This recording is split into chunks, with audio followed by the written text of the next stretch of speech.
Biasakan yang betul, betulkan yang biasa. Pastikan anda hanya berkongsi maklumat yang sahih di media sosial. Sebelum sebar, lakukan semakan terlebih dahulu. Dan bagaimana pula cara untuk menyemak kesahihan sesuatu berita? Dapatkan maklumat sahih hanya di portal rasmi sahaja atau anda juga boleh salurkan ke portal sebenarnya.my untuk mendapatkan kepastian. Assalamualaikum, salam sejahtera dan salam Malaysia Madani. Anda sedang menyaksikan Pastikan Sahih edisi Khamis 27 Julai 2023 bersama saya Azizan Alam. Mari kita mulakan dengan segmen Sahih.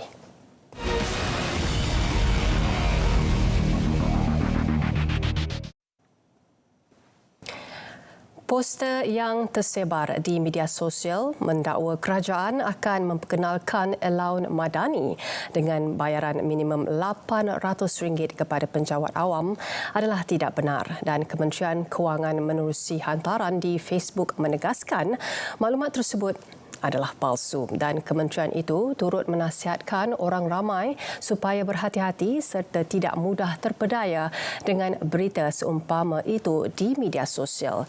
Dan orang ramai juga diingatkan agar mengikuti saluran rasmi Kementerian Kewangan serta memastikan pautan yang dipilih adalah sah dan betul.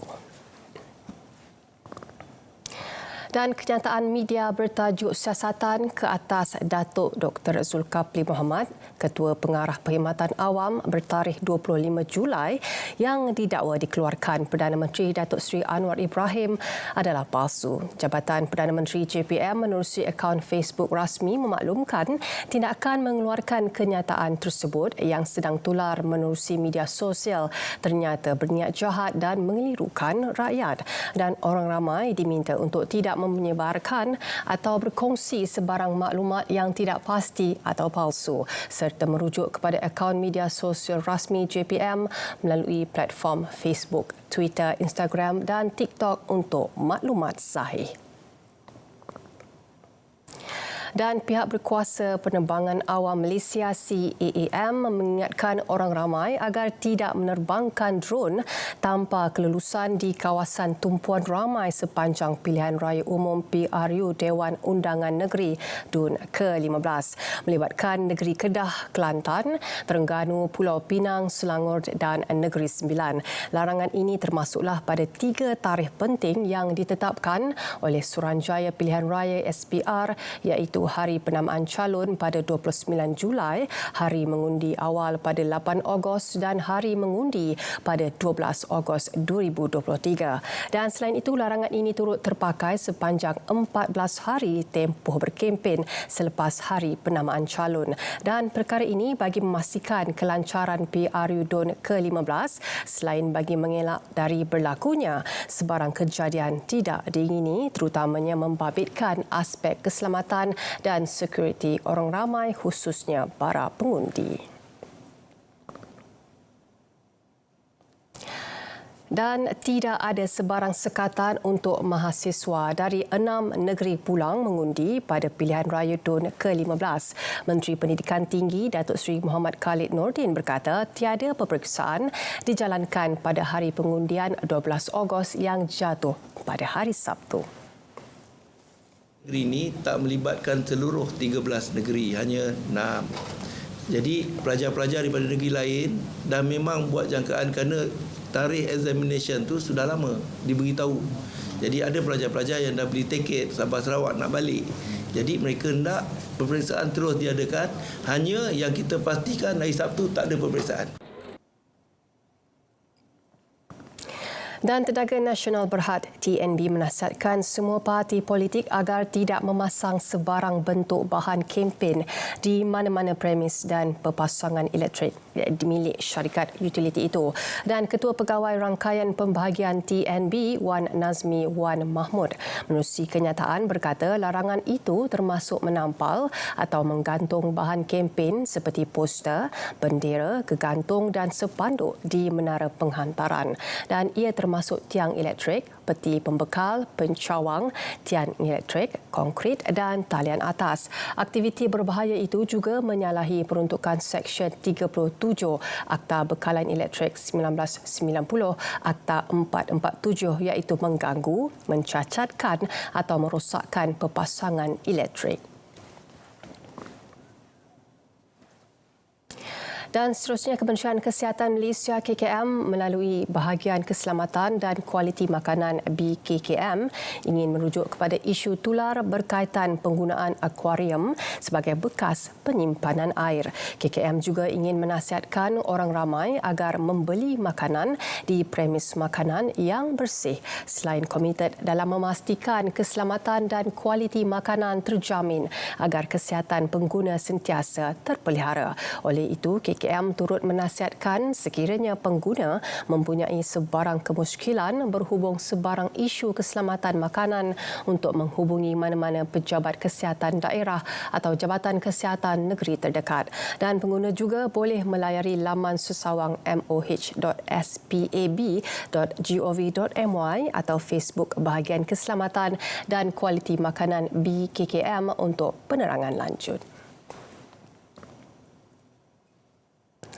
Baik, peruntukan subsidi oleh kerajaan melalui pelaksanaan penetapan harga maksimum ayam dan telur ayam merupakan antara langkah yang diambil untuk mengurangkan bebanan kos sara hidup rakyat Malaysia Madani. Dan harga ayam dan telur yang dipaparkan merupakan harga maksimum runcit di Semenanjung, manakala orang ramai diminta agar membuat rujukan di senarai penuh bagi harga maksimum di Langkawi, Sabah, Sarawak dan wilayah Persekutuan Labuan. Baik, adakah anda seorang pengguna power? Pengguna power yang dimaksudkan di sini adalah dengan selalu menilai semua pilihan sebelum membuat keputusan, membuat pembelian berdasarkan keperluan dan kemampuan serta mengetahui hak anda sebagai pengguna. Dan selain itu, pengguna power juga adalah pengguna yang berani mempertahankan hak, membuat aduan dan tuntutan tebus rugi sekiranya perlu. Pengguna power juga adalah pengguna yang bijak menguruskan kewangan sendiri, termasuklah perbelanjaan, simpanan, pelaburan dan pinjaman yang selamat. Dan dengan itu, pastikan sahih. Berehat seketika, kita kembali lagi selepas ini dengan segmen Semasa.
Hari ini dalam ingatan, 2 Ogos tahun 1973, Tun Dr. Ismail Dato' Abdul Rahman meninggal dunia kerana serangan sakit jantung.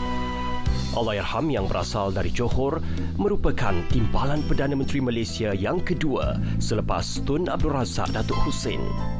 Kerjaya politik Allahyarham bermula sebagai anggota tidak rasmi dalam Majlis Undangan Negeri Johor pada tahun 1948 hingga 1954. Di peringkat persekutuan pula, beliau mula menyertai UMNO pada tahun 1951 setelah Datuk Wan Jaafar meletak jawatan dan Tunku Abdul Rahman Putra Al-Haj diangkat sebagai Presiden UMNO. Allahyarham merupakan duta Malaysia pertama yang dilantik ke Amerika Syarikat dari Ketua Perwakilan Tetap Bangsa-Bangsa Bersatu. Allahyarham menyertai rombongan menuntut kemerdekaan negara di London bersama Tunku Abdul Rahman Putra Al-Haj.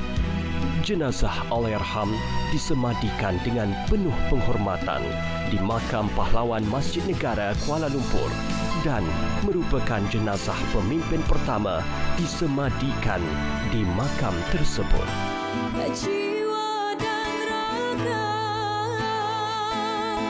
buktikanlah pada nusa bangsa, supaya negara maju jaya, aman merdeka.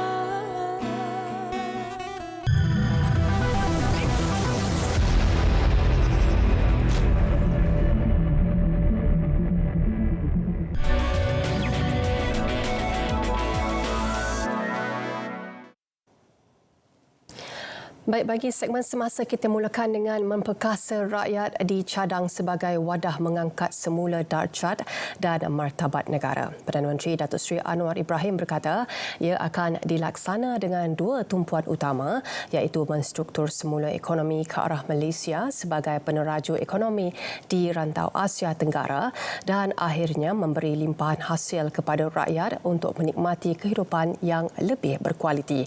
Dan tambah beliau, ia merupakan sebuah rencana menyeluruh dan teliti bagi menghadapi pelbagai tentangan pada masa ini dan mencakupi isu-isu jangka panjang terkait daya saing dan daya tarikan negara sebagai destinasi pelaburan. Baik, Polis Kelantan menahan seramai 205 individu atas pelbagai kesalahan berkaitan dadah dengan nilai rampasan keseluruhan dianggarkan berjumlah lebih RM500,000. Menurut Ketua Polis Kelantan, Datuk Muhammad Zaki Harun, kesemua mereka ditahan mengikut Akta Dadah Berbahaya 1952 dan Akta Racun 1952. Dan jelasnya daripada jumlah itu, seramai 188 individu adalah warga tempatan manakala 17 individu lagi merupakan warga asing. Dan katanya lagi kesemua tangkapan berumur antara 15 hingga 58 tahun selain turut menahan 2 lelaki dan 2 wanita mengikut Seksyen 5-2 Akta Pemberi Pinjam Wang tanpa lesen 1951. Dan hasil pemeriksaan mendapati kesemua suspek menjalankan kegiatan pemberi pinjam wang tanpa lesen.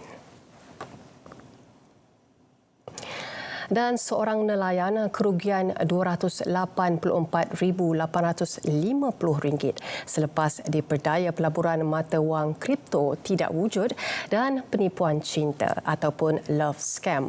Ketua Polis Datuk Seri Muhammad Yusri Hassan Basri berkata, laporan berkaitan kejadian diterima bahagian siasatan jenayah komersial Ibu Pejabat Polis Daerah IPD Kerian pukul 4.45 petang Selasa lalu. Dan jelas beliau, mangsa telah berkenalan dengan suspek menerusi aplikasi WeChat sehingga jatuh cinta.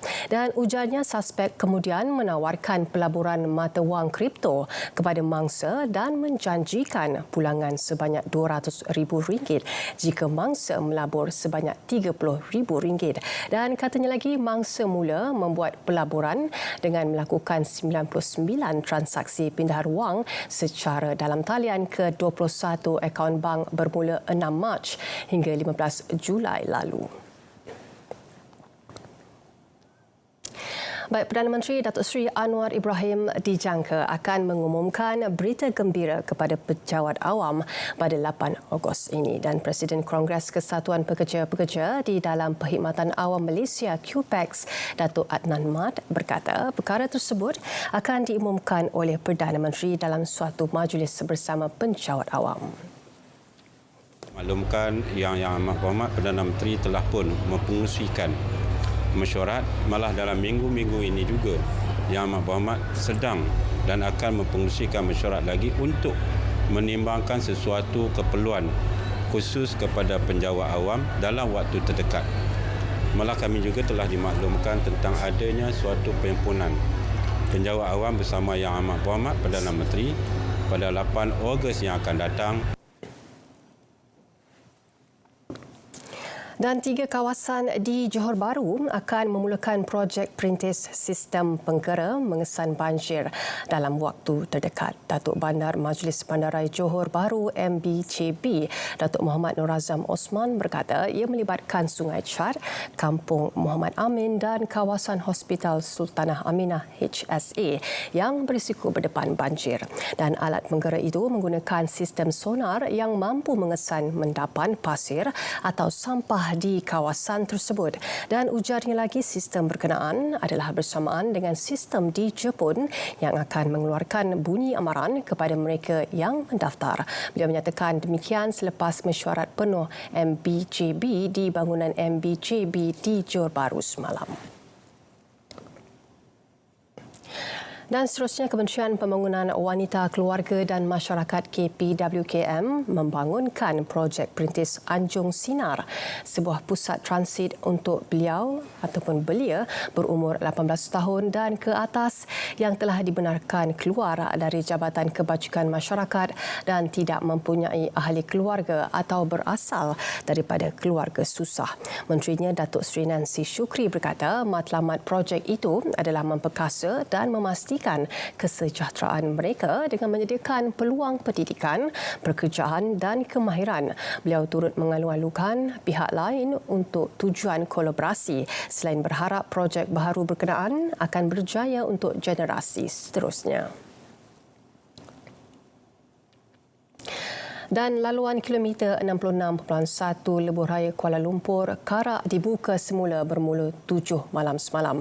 Menurut Menteri Kerja Raya Datuk Seri Alexander Nanta Linggi, kerja-kerja pembaikan di kawasan terkesan telah pun selesai dijalankan dan kejadian tanah mendap berhampiran Plaza Tol Bentong itu disebabkan pembinaan terowong laluan rel Pantai Timur ECRL. Dan beliau menambah punca bagi peringkat awal kejadian tersebut juga masih dalam siasatan. Datuk Seri Alexander ditemui pemberita selepas meninjau kemajuan kerja-kerja pembinaan Seksyen 6 Lebuh Raya Pesisiran Pantai Barat WCE di Kuala Selangor. Dan kejadian berapan yang berlaku kira-kira pukul 8.30 malam 25 Julai lalu telah menyebabkan penutupan kedua-dua arah Lebuh Raya Kuala Lumpur dan Karak. Baik, kerajaan perlu menyeraikan 2,800 kedai koperasi yang menyertai program pembekalan barangan asas 100 atau BA 100 yang menjadi salah sebuah outlet pilihan kedai penerima sumbangan asas rahmah ataupun SARA. Dan Presiden Angkatan Koperasi Kebangsaan Malaysia Berhad Angkasa, Datuk Seri Dr. Abdul Fattah Abdullah berkata setakat ini kerajaan menyeraikan 600 pasaraya dan kedai runcit di seluruh negara. Dan menurutnya Perdana Menteri Datuk Seri Anwar Ibrahim wajar mempertimbangkan kedai koperasi yang menggunakan platform digital menjadi panel kedai bagi penerima SARA membuat pembelian keperluan asas. Dan menurutnya lagi program BA 100 merupakan program bersepadu yang diperkenalkan Angkasa untuk menggerakkan perniagaan koperasi. Dan video tular yang memaparkan anak ular tedung menyusur di bawah badan seorang kanak-kanak lelaki berusia 4 tahun adalah kejadian 3 hari lalu. Dan ular itu telah berjaya ditangkap dan penolong pengarah bahagian operasi Jabatan Bomba dan Penyelamat Malaysia JBPM Perak Sabarozi Nur Ahmad dalam satu kenyataan berkata kanak-kanak tersebut juga dilaporkan selamat. Dan kejadian berlaku di rumah pengasuh kanak-kanak itu di Taman Serai Perdana, Bagan Serai, Perak. Dan Bomba menerima panggilan daripada pengasuh itu pada pukul 11.28 pagi 24 Julai lalu. Dan jelasnya lagi setibanya di tempat kejadian, pihaknya mendapati seekor anak ular senduk berada di bawah kanak-kanak tersebut di kawasan ruang tamu. Seorang lelaki maut selepas dihempap kontena dalam satu kejadian di Jalan Dato' Yusof Shahbuddin 29A Taman Sentosa di sini petang Selasa. Dan menurut Ketua Polis Daerah Klang Selatan, Asisten Komisioner Chia Hong Fong, ketika kejadian, mangsa berusia lingkungan 40-an telah meletakkan keretanya bersebelahan dengan kontena sepanjang 40 kaki untuk pergi membeli makanan di restoran berdekatan. Dan kontena tanpa kepala lori itu telah diletakkan di hadapan kedai bertujuan bagi kerja-kerja pemunggahan barang. Dan selang beberapa minit kemudian, mangsa mendapati kontena tersebut telah condong sedikit lalu bertindak untuk mengalihkan keretanya. Dan keadaan tanah yang mendap dan jerlus mengakibatkan kaki kontena tidak stabil lalu terbalik menghempap mangsa serta kenderaan beliau. Dan bagi melindungi pengguna dari kesan kenaikan harga sebenar minyak di pasaran global, kerajaan masih mengekalkan harga runcit petrol dan diesel. Sungguh pun harga pasaran sebenar bagi kedua-dua produk telah melebihi paras harga siling yang telah ditetapkan. Dan melalui kenyataan terkini yang dikeluarkan, Kementerian Kewangan mengekalkan harga runcit petrol dan diesel bagi tempoh 27 Julai hingga 2 Ogos 2023. Dan sepanjang tempoh itu, harga petrol dijual pada harga RM3.37 seliter, RON 95 pada harga RM2.05 dan diesel pada harga RM2.15. Dan sekali lagi diingatkan, sekiranya anda berhadapan dengan sindiket penipuan wang, jangan lupa untuk hubungi 997 untuk tindakan lanjut. Baik, pastikan sahih berehat seketika, kita kembali lagi selepas ini.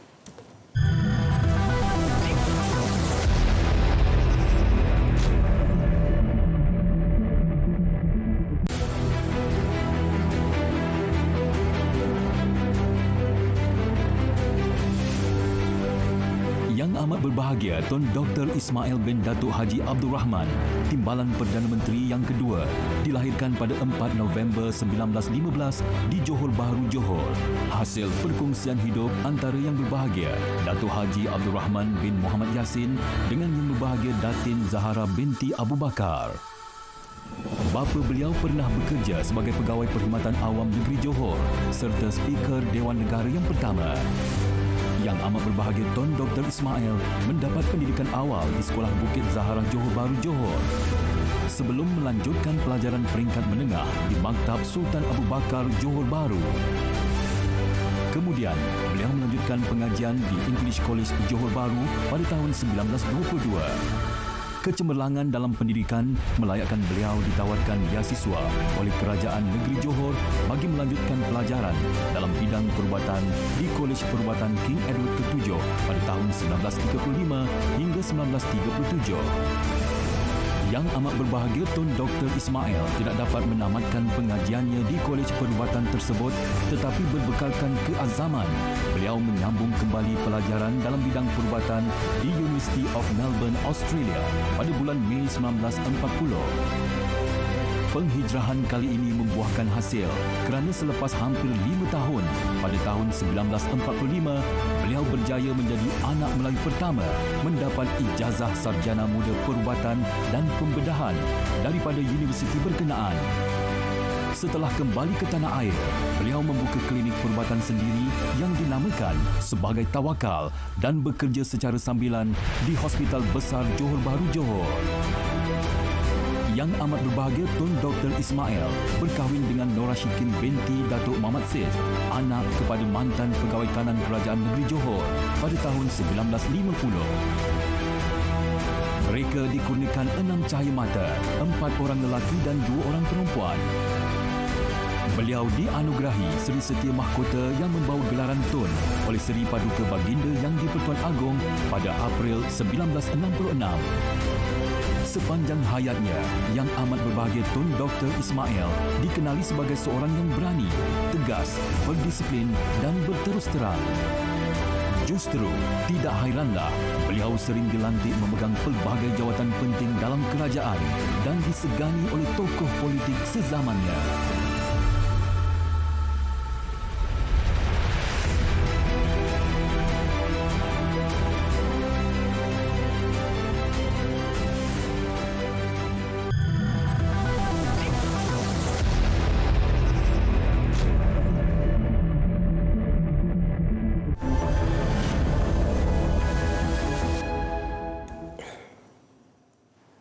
Dan kini kembali dalam Pastikan Sahih bagi segmen notifikasi. Jangan lupa untuk ikuti siaran langsung memperingati negarawan Tun Dr. Ismail Al-Haj, iaitu Tonggak Perpaduan Negara yang akan diadakan secara langsung dari Dataran Merdeka Kuala Lumpur pada 2 Ogos 2023, iaitu pada hari Rabu jam 2.20 petang di TV1, juga di saluran berita RTM. Anda juga boleh saksikan di RTM Klik dan juga menerusi Facebook Live Berita RTM. Baik, seterusnya Forum Perdana Ehwal Islam dengan kupasan Butakah Cinta dengan 3 panel yang akan dibawakan, iaitu Profesor Madya Dr. Nik Salida Suhaila Nik Saleh, iaitu Dekan Fakulti Syariah dan Undang-Undang dari Universiti Sains Islam Malaysia, juga bersama dengan Haji Hushim Saleh, iaitu Kaunselor Berdaftar, juga bersama dengan Haji Ruslan Said, iaitu Timbalan Ketua Pengarah iaitu Operasi JAKIM pada 27 Julai, iaitu hari ini jam 9 malam, bersiaran secara langsung dari studio utama Yusof Stadium Kompleks Islam Putrajaya.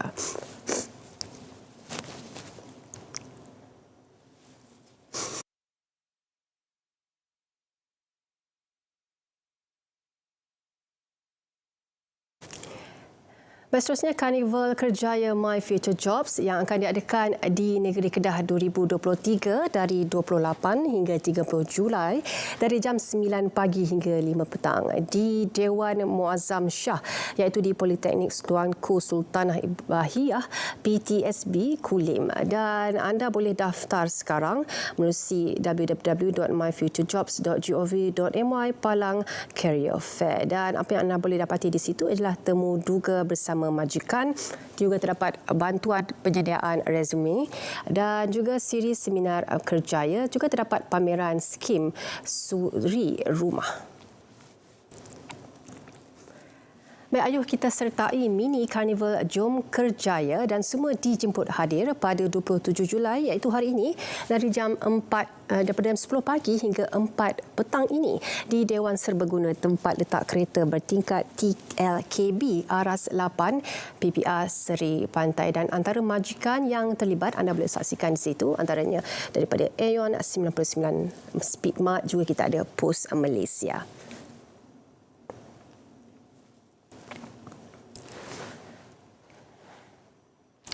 Dan sebelum kita mengakhiri Pastikan Sahih hari ini, saya juga ingin mengongsikan mungkin 7 misi utama ke arah mencapai sasaran ekonomi madani, dan antaranya adalah pertumbuhan ekonomi, kemampanan fiskal dan juga daya saing dan juga penyerantauan. Baik, sekian sahaja daripada kami di Pastikan Sahih untuk minggu ini. Teruskan bersama kami pada minggu hadapan, Isnin hingga Khamis pada jam 2.30 petang. Assalamualaikum. Salam Malaysia Madani, kita jumpa lagi.